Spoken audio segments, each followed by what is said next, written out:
RCR, la red que comunica y une al Perú.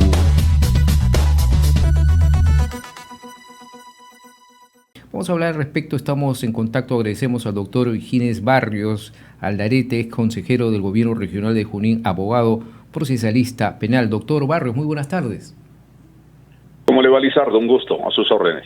Sí, estamos molestándolo, doctor, porque queremos que nos dé su apreciación en cuanto a la designación de personas allegadas a Olivín Cerrón en este gabinete. Uno de los ministros designados en la cartera de salud es, por ejemplo, el doctor Hernán Condori, quien se desempeñó como exdirector regional de salud y director de la red de salud de Chanchamayo. ¿Nos puede comentar usted, como también como es consejero del gobierno regional de Junín, qué cuestionamientos tiene en su paso por el gobierno regional el actual ministro de Salud, por favor? Sería importante empezar básicamente entendiendo los altos índices de anemia en la región. Junín lidera un índice, a diferencia de otras regiones, sumamente preocupantes, de manera que las políticas que se implementan desde el gobierno regional a través de la Dirección Regional de Salud y las otras redes de salud que están en distintos puntos del departamento, esto es casi en todas las provincias, no son pues en la práctica eficaces ni eficientes para atenuar esta terrible situación en la que están la mayoría de los niños de Junín sumidos a la anemia. El otro aspecto es de que el dengue ha hecho mella, por lo menos en los últimos 5 o 6 años, en la que igualmente no se han plasmado políticas conducentes a mitigar el dengue. Hay centenares de personas que han fallecido a la par de lo que ha significado la pandemia por COVID-19. Entonces, estos dos indicadores demuestran claramente que las políticas en salud en Junín son las que menos resaltan, las que menos sobresalen. Y esto, doctor, ¿y esto es por falta de presupuesto o por falta de una dirección acertada en llevar la salud en la región? Por una falta de dirección, por la falta de entendimiento de las políticas propias de salud, porque obviamente el gobierno regional tiene mucho presupuesto, el gobierno regional de Junín, que además han sido revertidos al Tesoro Público. O sea, que presupuesto hay. Lo que falta es el criterio, la perspicacia, la conducencia con la mayor utilidad de ese presupuesto y atacar pues frontalmente estos flagelos que han sido una característica y una peculiaridad.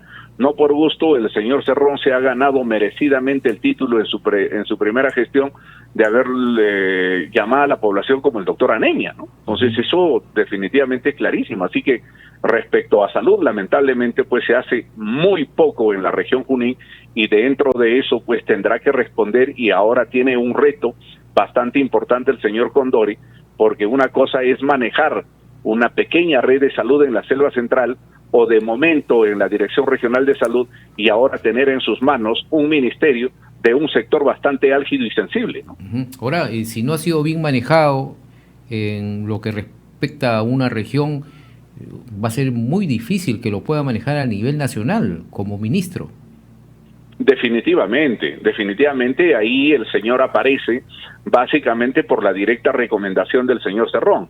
Y el señor Cerrón no da puntada sin hilo. O sea, básicamente ahí hay dos aspectos que priman el rol que cumple el señor Cerrón dentro del gobierno nacional. Es decir, quiere ser una imagen visible para alertar y exhortar a los operadores de justicia, en este caso al Ministerio Público, al Poder Judicial, de que él tiene un poder fáctico en el gobierno del señor Castillo. Y lo otro, bueno, lamentablemente, pues este señor está desempleado y ha hecho de una característica en su comportamiento personal y funcional, hablando en el contexto público, de picarle las remuneraciones a todos los trabajadores, cualquiera fuera su condición. El pobre, humilde trabajador de servicios va a tener que entregarle 100 soles, como el ejecutivo y el funcionario y el congresista probablemente sobre la base de 5,000 y 10,000 soles. O sea, en la práctica vive de eso, y de ahí su interés de empeñarse en la colocación de personajes sin importar su idoneidad en el aparato público, ¿no? Ahora, eso es preocupante, doctor Barrios, porque no solamente estamos hablando del nuevo ministro de Salud, Hernán Condori, como una falta de capacidad, sino ya inmiscuido en actos de corrupción, investigados sobre todo. Entonces nos preguntamos, y se preguntan muchos peruanos, ¿por qué el presidente de la República insiste en nombrar a personajes que no estén dentro de la capacidad y sobre todo cuestionados contra la ley? El señor Castillo, en lo poco que puede hablar y en lo poco que puede manifestar como mensaje, dice que él está empeñado en una lucha frontal contra la corrupción. Se le escucha decir permanentemente eso. De manera que, ¿cómo es que permite que personajes sentenciados por corrupción se tomen el atrevimiento, se arroguen el derecho de recomendar funcionarios? El señor Cerrón es un personaje que tiene el estatus de delincuente porque sobre este pesa una sentencia por corrupción. Pero a este se le permite, no obstante de estar inhabilitado para ejercer cualquier función pública, pero desde las sombras hace este tipo de colocaciones. Y eso es evidente, eso es palpable, porque al día siguiente de las colocaciones invade con una serie de mensajes a través de Twitter, indicando que él está feliz, que él está gozoso, que él saluda y felicita estas designaciones porque justamente parten de su iniciativa. De tal forma que el señor Castillo, aquel mensaje que diga en la que va a luchar frontalmente la corrupción es un tema absolutamente falso, porque permite que personajes sentenciados por corrupción le recomienden funcionarios para integrar el gabinete, por ejemplo. Eso lo desautoriza moralmente, ¿no? Ahora, así es como usted dice, es preocupante porque hablando del actual ministro de Salud, Hernando Condori, que ha tenido malos manejos cuando ocupaba un cargo ahí en la región. Otro personaje también cercano a Cerrón y designado al Ministerio de Energía y Minas es Carlos Sabino Palacios Pérez, quien en su momento fue director regional de Energía y Minas en la región Junín. Además es militante de Perú Libre y aportante de la reciente campaña política, ¿no? Entonces hay mucha influencia en Vladimir Cerrón, aunque lo quiera negar el propio presidente Pedro Castillo, hablando de Junín en estos casos, por ejemplo. Las direcciones regionales de energía y minas a nivel nacional no son sino puestos eminentemente decorativos, porque ¿qué cosa hace un director de energía y minas en las regiones? No hace mucho, porque todas las políticas relacionadas al sector energía y minas se manejan desde el Ejecutivo Nacional. Habida cuenta que por lo menos en Junín y como en otros puntos de la geografía nacional opera la gran minería y las direcciones regionales de energía y minas no pueden hacer absolutamente nada. A lo sumo pueden supervisar y ver algunos temas de carácter administrativo y ver temas de la pequeña minería o ver los temas de la minería informal, que dicho sea de paso en Junín son alarmantes. Por ejemplo, en el distrito de Ucumayo, que pertenece a la provincia de Junín, del departamento del mismo nombre, la minería informal está afectando gravemente el desarrollo agrario ante la complacencia del gobierno regional de Junín. Y si eso no es lo peor, ahora mismo hay una masacre cotidiana, consecutiva y permanente contra los trabajadores de la empresa Austria Dubas, que han sido despedidos el 1 de enero, respecto del cual hasta el momento el señor Castillo no ha dicho absolutamente nada. ¿Está interviniendo el gobierno regional directamente en este conflicto? No lo está haciendo. De modo que el cargo que ha tenido este señor, que ayer ha juramentado como ministro de Energía y Minas, simplemente ha sido un cargo decorativo, pero sí para los intereses subalternos del régimen de Perú Libre en la región, sí, muy importante. En la medida de que salga plata de donde sea, de todas maneras los cargos son importantes y relevantes para ese fin subalterno. ¿Usted cree que se está moviendo ya políticamente pensando en las próximas elecciones que se vienen tanto para autoridades locales y regionales? Claro, lo cual va a colisionar definitivamente en una disputa para esos fines. No nos olvidemos de que Castillo ha ido por su cuenta para poder afianzar un partido político a su nombre, el cual tiene todo el interés de participar en el proceso electoral municipal y regional que está cerca. Obviamente Perú Libre lo va a hacer, por lo menos ya tiene candidatos declarados en Junín. Van a postularlo al señor que en estos momentos ejerce el cargo de gobernador regional después de que Cerrón fuera expectorado como consecuencia de la inhabilitación que se le ha fijado en la sentencia. Entonces sí, Claro, ellos saben perfectamente que la única manera de afianzar una campaña relativamente exitosa es medrando y afectando el erario público. Si no es de forma directa, lo hacen de manera indirecta. De modo que toda la gente mediocre que ha sido incorporado a la planilla pública tienen la obligación de deshacerse de 100 soles, 1000 soles, 10.000 soles o 100.000 soles.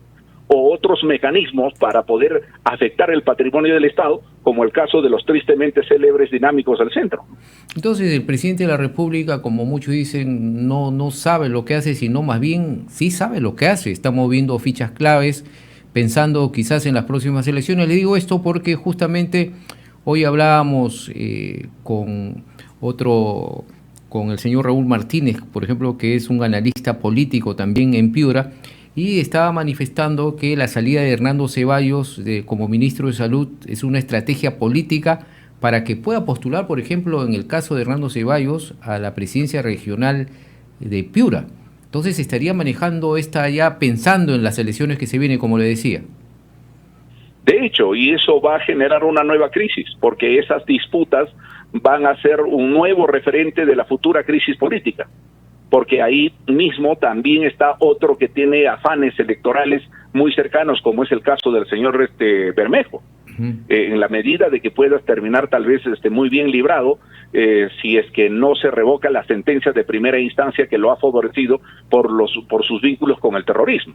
En ese sentido, si eso fuera así y se confirma esa sentencia, estará habilitado para promover desde su lado también, pero desde el mismo nido que ya se ha hecho putrefacto del poder nacional para esos intereses subalternos, porque ellos saben perfectamente que sobre la base de su pensamiento trasnochado de declararse marxistas, maoístas, leninistas, todo es ilusión, salvo el poder. De manera que a ellos no les importa si se afianzan o no se afianzan las políticas en favor del país desde los ejes estratégicos. No les interesa. Lo que les interesa es el poder a como dé lugar.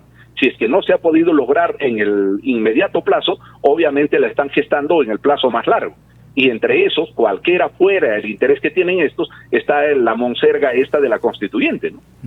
Bien, lamentable lo que viene sucediendo, sobre todo en la región Junín, como usted nos ha precisado, que sigue subiendo los índices en anemia y el dengue, y no se va a esperar seguro mucho del trabajo de este nuevo ministro de Salud, que está siendo cuestionado, y vamos a ver si dura también, porque ya están saliendo una serie de cuestionamientos y vamos a ver cómo se comporta el presidente de la República. Lamentable, y muchas gracias, doctor Gines Barrios, por este contacto. No sé si tiene algo más que agregar. Sí, hay que señalar de que el Ministerio Público en la Selva Central ya ha formalizado investigación preparatoria por varios delitos contra la administración pública, contra el flamante ministro. Entonces, cuando ya se pasa a la investigación preparatoria, es porque justamente en la investigación preliminar se han encontrado indicios suficientes que involucran al investigado con los delitos imputados. Entonces, hay un tema de colusión, hay un tema de concusión y otros delitos más que probablemente en algún momento ya el juzgado de investigación preparatoria va a tener que pronunciarse exigiendo al Ministerio Público para que formalice la acusación. Esto va a ocurrir prontamente, ¿no? Salvo que empoderados con el poder que hoy tienen pueden terminar intimidando a la Administración de Justicia. Suele suceder. Y vamos a ver si esto le va a permitir seguir en el cargo al nuevo ministro de Salud. Muchas gracias, doctor Gines Barrios. Muy buenas tardes, un abrazo. Buenas tardes, abrazos igualmente. RCR, la red que comunica y une al Perú.